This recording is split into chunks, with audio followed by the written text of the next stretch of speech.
Les contrats à terme sur le pétrole brut de Shanghai ont attiré de plus en plus d'investisseurs au cours des 5 derniers mois.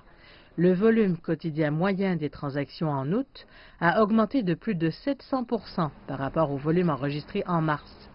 À la fin de la semaine dernière, le nombre de transactions futures sur le pétrole brut de Shanghai s'élevait à un peu plus de 10 millions, avec une valeur de 5 060 milliards de yuan.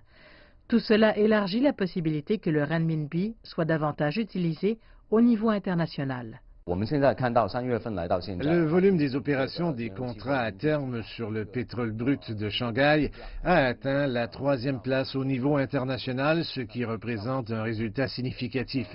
Par le passé, il était difficile pour les investisseurs nationaux et les entreprises d'utiliser le yuan pour couvrir les risques, car leur utilisation comportait de nombreuses limitations.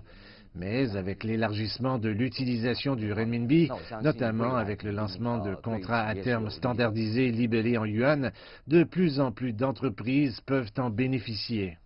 Malgré la croissance rapide du marché de Shanghai, le volume des transactions reste relativement faible par rapport aux 2 autres grands marchés à terme du pétrole, à savoir Londres et New York.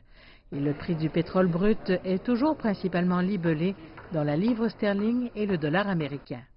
Les experts affirment que bien que le marché à terme du pétrole de Shanghai aide à internationaliser l'utilisation du yuan, cette aide demeure encore limitée pour le moment.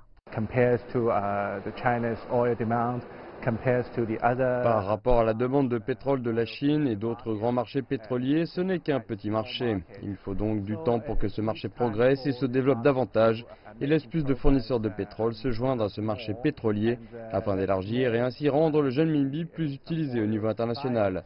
Ceci n'est que la première étape. Il y a d'autres mesures en cours sur les marchés financiers pour stimuler l'internationalisation du renminbi, bien sûr.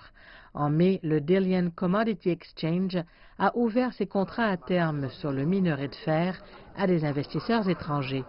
Des échanges d'actions et d'obligations avec les bourses de Hong Kong jouent aussi un rôle croissant dans la mondialisation de l'utilisation de la monnaie chinoise.